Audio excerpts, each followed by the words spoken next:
Good morning, friends. In the continuation of topic anatomy of ear, we are now going to start the internal ear. Internal ear also I have divided into two parts.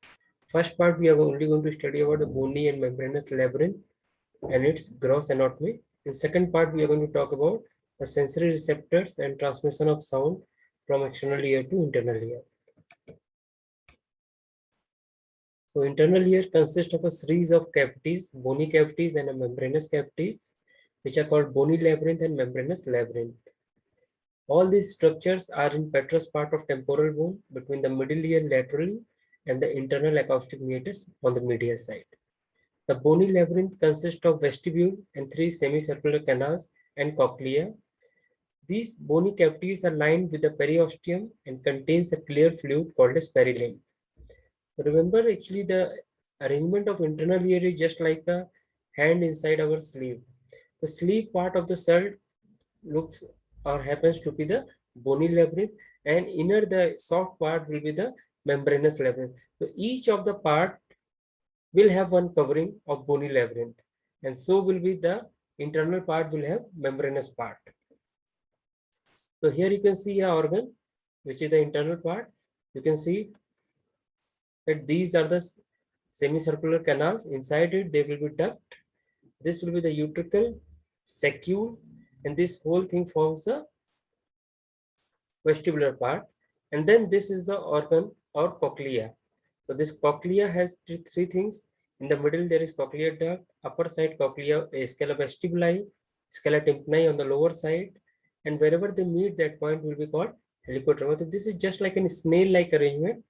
And here it is canals, which are attached with the utricle as their base. So these both organs or both places will form the internal ear. The suspended within the perilymph but not filling all the spaces of bony labyrinth is the membranous labyrinth. Remember, it is suspended within perilymph but not filling all the spaces. Some places will be left out also. This consists of semicircular ducts, the cochlear duct, and the two sacs known as utricle and saccule. These themselves are filled with the endolymph. So outside the membranous will be perilymph, inside the membranous will be endolymph. The structures in internal ear convey the information to the brain about the balance and hearing. So remember, in starting I have told you that ear is just not an organ for hearing. It is actually for balancing and hearing both. So the cochlear duct will be the organ of hearing, and the semicircular duct, utricle and saccule are the organs of balance. The nerve which is responsible for these functions will be the cranial nerve number 8, that is vestibulocochlear nerve, which divides into two parts, just entering the temporal bone into the vestibular part, which concerns with balance, and the cochlear part, which concerns with hearing. Now we'll talk about bony labyrinth. The vestibule, which contains the oval window in its lateral wall, is the central part of bony labyrinth. Remember it? It communicates anteriorly with the cochlea and posterior superiorly with the semicircular canal. So cochlea is present on the anterior side in internal ear, what diagram, 2D diagram we are seeing, and the vestibule or semicircular canals are present on the posterior superior side. A narrow canal, that is a vestibular aqueduct, leaves the vestibule and passes through the temporal bone to the opening on the posterior surface of petrous part of the temporal. This will be a direct linkage with the sinuses. You will see after one diagram I will show you. So these, the sleeve-like part will be the bony part, and inside there will be ductal part or membranous part. You can see here. So this will be the cochlea and this will be the vestibular part. Here you can see each of the semicircular canal is having a bulge in on their starting point. This is called ampulla. This is oval window which is directly attached to the middle ear, and this is round window part. This is also on the medial wall of the middle ear only. We have already studied all these things. Next, we'll talk about the semicircular canals. Projecting in the posterior superior direction from vestibule, there are antero posterior and lateral semicircular canals. So there are three semicircular canals: anterior, posterior, and lateral. Each of these canal forms 2/3 of circle. That's why they are semicircular. They are not completely circle, but they are only forming 2/3. The last 1/3 part is merged in the vestibule of all the semicircular canals, and having end one of the end dilated to form the ampulla. The canals are oriented so that each of the canal is at 90-degree angle to each other. So you can see in the magnified image, there is anterior, lateral and posterior semicircular canal. Then there is ampulla at the point where they are going to attach with the vestibule. Here we are seeing actually the membranous part directly. That's why they have given the name utricle and saccule. But in bony part, we have only one thing, that is vestibule. Next organ or part of bony labyrinth is cochlea. It is projecting in anterior direction, which is a bony structure that twists on itself 2.5 round or 2 by 3 rounds, just like a snail at the center point, and that center point will be called modulus. This arrangement produces a cone-shaped structure. When we are going to see a TS, it will look like a cone shape with base of cochlea that faces posteromedially and apex that faces anteromedially. So from base to apex, if you want to draw a section, you will get it posteromedially to anterolaterally. This positions the wide base of modulus near the internal acoustic meatus, where it is entered by the branches of cochlear part of vestibulocochlear. So that is that modulus, the center point from where the nerve is going to enter, and then several nervelets, small nerves, will be given to each part of the organ. So here you can see this part, they have only shown the cochlea part. The cochlea part is a little bit triangular area. And if you are going to talk about bony part, then outer one, we can't see inside there. Otherwise, it will be the membranous part actually, which we are seeing in this particular direction diagram. So this snail-like organ, which looks from outside, is called cochlea. Inside it, it will be cochlear duct. So what are the other things which we have to consider? Extending laterally throughout the length of modulus is the thin lamina bone. Circling around the modulus and held in the central position by its attachment to the lamina of modulus is the cochlear duct. Cochlear duct is actually the component of membranous labyrinth. Because we are learning whole of cochlea together, so we are considering it also here. Attached peripherally to the outer wall of cochlea, the cochlear duct creates two canals. The cochlear duct creates two canals, one on the upper side, one on the lower side, that is scala vestibuli and scala tympani, which extend throughout the cochlea and are continuous with each other at the point of apex, that is helicotrimmum. The scala vestibuli is continuous with vestibule, the balancing part. Scala tympani is separated from middle ear by a secondary tympanic membrane, which is actually the covering of the round window. So near the round window, there is a small channel called as cochlear canaliculus, which passes through the temporal bone and opens on its inner surface into the posterior cranial fossa directly. This provides the connection between the perilimb containing cochlea and subarachnoid space. So see, if some problem is there in perilimb of cochlea, then it can be directly transferred to the subarachnoid space as well, or vice versa can also happen here. So this is about the cochlea, which is a part of bony labyrinth. Now you can see a triangular direction directly.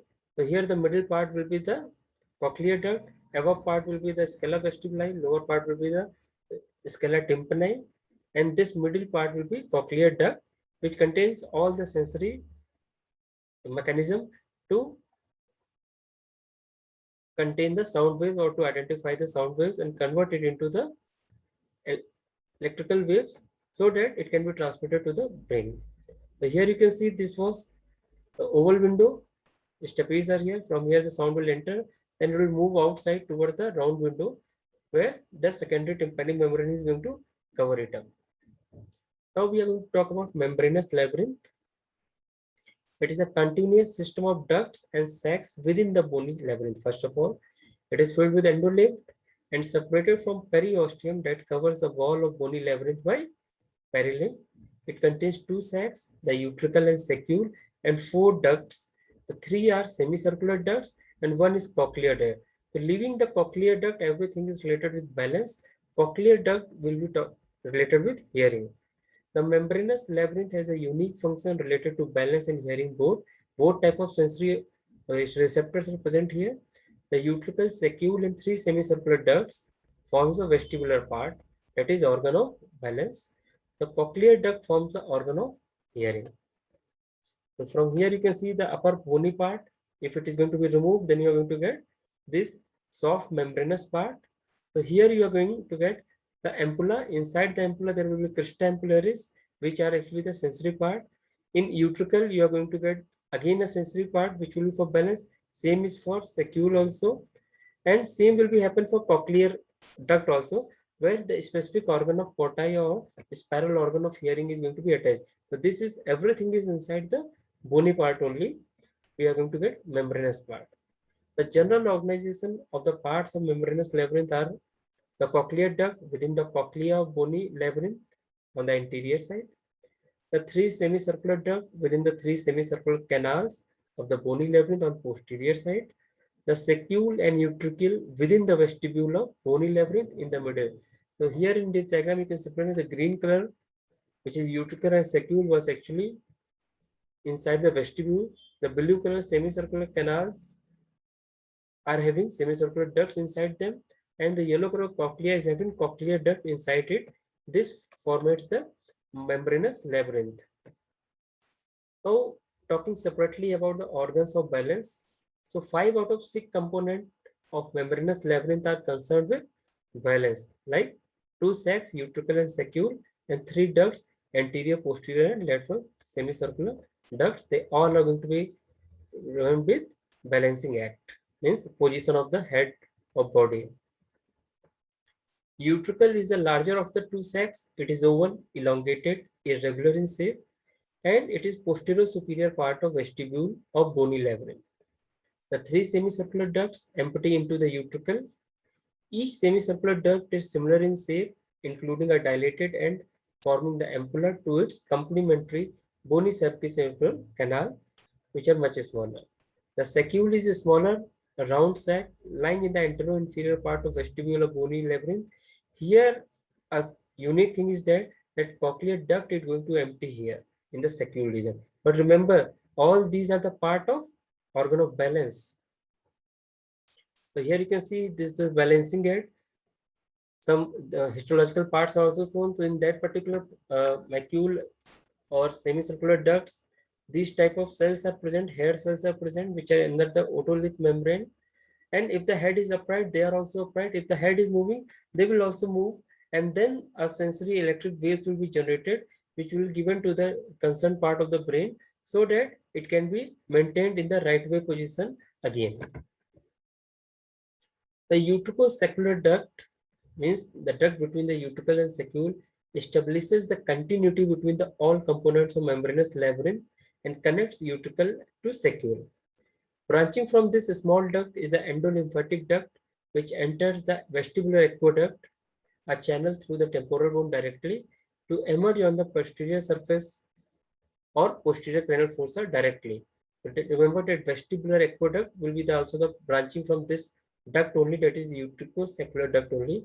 Here the endolymphatic duct expands into the endolymphatic sac, which is an extradural pouch. This blue color things explains everything. Is it utricle?